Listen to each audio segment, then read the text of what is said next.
চলে এলাম নতুন একটি ভিডিও নিয়ে। কেমন আছো সবাই? আশা করি সকলেই ভালো আছো। আজ শুক্রবার, এখন সকাল 7টা। ভোরবেলা উঠে জগিংয়ে গিয়েছিলাম। জগিং থেকে এসে ফ্রেশ হয়ে চা খেয়ে সিধা চলে এসেছি নাস্তা। আজকের নাস্তায় তৈরি হচ্ছে সুজির, মানে মিঠা সুজি না, এটা নমকিন সুজি, ঝাল সুজি। এটাকে কি বলে, উৎপম বলে না কি বলে আমি জানি না। যাই হোক, ছেলেরা একটু একটু পছন্দ করে। আমার ছেলেদের খাওয়া নিয়ে না ভীষণ ভীষণ নখরা, কী যে খাবে কী যে বানাবো নিজেই বুঝি না। তবে এটা একটু পছন্দ করে, খুব বেশি নয়। রোজ রোজ তো আর রুটি সবজি ভালো লাগে না, সেই জন্য একটু ডিফারেন্ট করার চেষ্টা করি সকালেরটা। আর এখন ছুটির দিন, ছেলেরা ঘুম থেকেই এত লেটে ওঠে, আমার মনে হয় ব্রেকফাস্ট না বানালেও চলে। তেলের উপরে সর্ষে দিয়েছি, কারি পাতা, শুকনো লঙ্কা, পেঁয়াজ। এটাকে হালকা একটু ভেজে নিয়ে তারপরে সুজিটা ঢেলে দিয়েছি।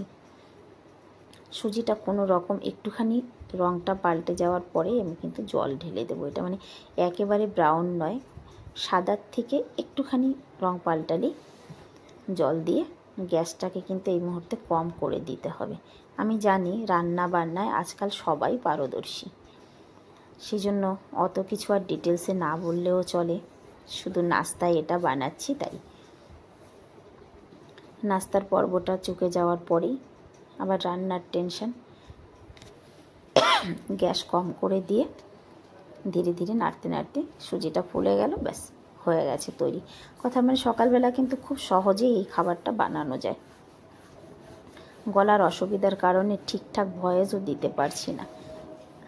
আগে টিফিন প্যাক করছি ওর বাপির জন্য, কারণ ছেলেরা এখনও ওঠেনি আর ওনার স্নান দেনান হয়ে গেছে রেডি, অতএব ওনারটা আগে প্যাক করছি। এক বাটিতে ক্ষীরা দিয়েছি, এক বাটিতে সুজি, কারণ উনি চলে যাওয়ার পরে আমি একটু ফ্রিভাবে কাজ করতে পারি।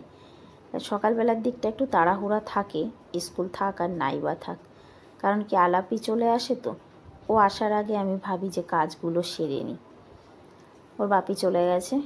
এই যে চুনো মাছ খেতে কিন্তু দারুণ লাগে, তবে খাওয়ার আগে যে কাজটা সেটা আর একটুও ভালো লাগে না। মানে মাছ বাছা, কাটা, ধোয়া। মাছ সুন্দর করে ধুয়ে নিয়েছি। আর এইদিকে পুঁই শাক আর এই যে কাঁঠালের বীজ।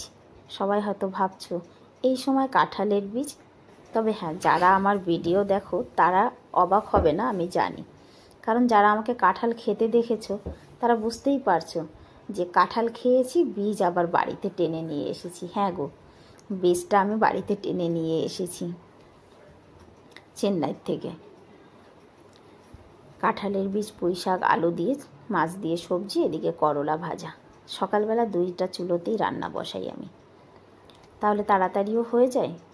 আর সত্যি কথা, কাজ করতে যখন আসে তখন হাতের কাছে নাড়াচাড়া না করে দূরে সরে থাকলে তারও কাজ করতে সুবিধা হয়, এটা ঠিকই। ওইদিকে করলা ভাজা বসিয়ে দিয়েছি, এদিকে মাছটাকে ভেজে নিচ্ছি। ভাবছি এই দুটো সবজিতে তো হবে না, কিছু আর একটা করতে হবে। আর এই দেখো, কালকে এই মাটির বাটিটা কিনে এনেছি।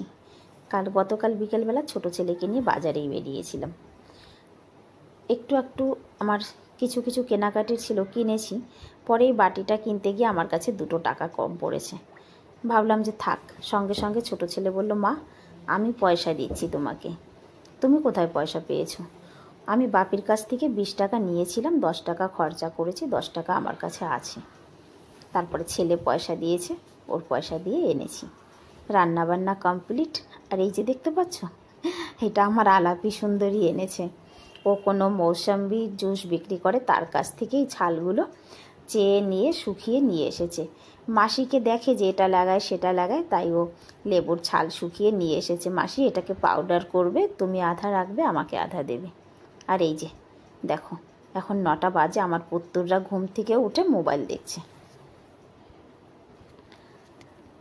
আর এদিকে আমি স্নান দেনান সেরে এসে ভাতটা বসিয়েছি। আজকে 12টার আগেই ভাত বসিয়ে দিয়েছিলাম আমি। আলাপির এখনও কাজও হয়নি। আর ইতিমধ্যেই আমার কর্তাও বাড়িতে চলে এসেছে। কী ব্যাপার, আজকে 12টার মধ্যে বাড়ি চলে এসেছে? হ্যাঁ গো, 12টার মধ্যে বাড়ি এসেছে, তার একটা কারণ আছে, সেই জন্য চলে এসেছে। ভাত ঠাত খেয়ে দুপুরবেলা একটুখানি আরাম করে তারপরে বিকেলবেলা 4টের সময় এলাম দুধ গরম করতে। দুধ গরমে বসিয়ে মোবাইল দেখছিলাম, দুধ পড়ে দেখো কি অবস্থা হয়েছে। কথার মানে ওর বাপি দুপুরবেলা খেয়ে দিয়ে একটু আরাম করে চলে গেছে মার্কেটে। ছেলেদের জন্য দুধ গরম দিয়েছি, ওদের এখন দুধ দেব। আর এদিকে আমি একটুখানি, এখানে আছে সাদা তিল, আর আছে, এটাকে তো মাখানে বলে, এটা বাংলায় কি বলে, বাংলায় কিছু একটা নাম আছে হয়তো, মাখানে, সাদা তিল, আর আছে এই বীজটার নামও তো আমি বাংলা জানি না গো, আলসি যাকে বলে, তিসি। ছেলেদের দুধ দিয়েছি, আমি ওটা খেয়েছি, তারপরে এসেছি ছাদে জল দিতে। গাছপালায় একটু জল দিয়ে যাই, কারণ কি এখন তো রোদের ভালোই তেজ হয়েছে, যদিও বা ঘরের মধ্যে এখনও গরম লাগে না, কিন্তু বাইরে ভালো তাপ হয়েছে। গাছপালায় এখন আর একবেলা জল দিলে হয় না, দুবার জল দিতে হয়। এখন কিন্তু 5:30 বেজে গেছে। 5:30টায় দেখতে পাচ্ছ রোদের তেজ এখনও, আমার ছাদে না, মানে অন্য দিকটায় দেখো, অনেক জায়গায় 5:30টায় বোধহয় সূর্য ডুবে যায়, তবে আমাদের এখানে সূর্যটা জানি না কেন এত দেরিতে ডোবে। 7:30টায় সন্ধে হয়, এখন পর্যন্ত মানে পুরো রোদের তেজ আছে। আর এদিকে গাছপালাগুলোর অবস্থাও কিন্তু গরমে অনেকটা খারাপ হয়ে গেছে, তুলে ফেলবো টমাটার গাছ ঠাছ। একটু আগেও বাদর এসেছিলো, আমার আর ভালো লাগে না, আর কিছু লাগাবো না গো, গাছের বেগুন ছিঁড়ে খেয়ে গেছে। আর এইদিকে দেখো একটা কুমড়ো হয়েছে, আজকে কুমড়োর না ফুলটা ফুটেছিল সকালবেলা, কিন্তু কাল পর্যন্ত থাকবে কি না জানি না। দুপুরবেলা বাদর এসেছিল, অন্য গাছে বেগুন ছিল, সেটা ছিঁড়ে নিয়েছে। যাই হোক, গাছপালায় জল ঠল দিয়ে তারপরে গিয়ে রেডি হই। জল দেওয়া হয়ে গেছে। এই সাইডটা একটু কম রোদ লাগে। সবথেকে ভালো কি জানো, এই যে পুদিনা গাছ, এটার কাছে একবারও কিন্তু বাদর এখনও আসেনি, কারণ এর যে একটা ঘ্রাণ আছে, এর কাছে বোধহয় আসবেও না। আর নতুন আর একটা কুমড়ো গাছ হয়েছে, এই যে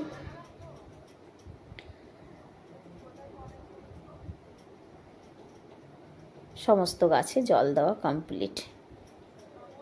এবার জামা কাপড়গুলো তুলে নিই। আজকে খুব বেশি জামা কাপড় ছিল না, কিন্তু অল্প জামা কাপড় ছিল, চলো সবই শুকিয়ে গেছে। এখন আর ওপাশটায় দিতে দিই না, এই ছাওয়ায় মেলে দিলেই শুকিয়ে যায়। সব জামা কাপড়গুলো তুলে নিয়ে যাই।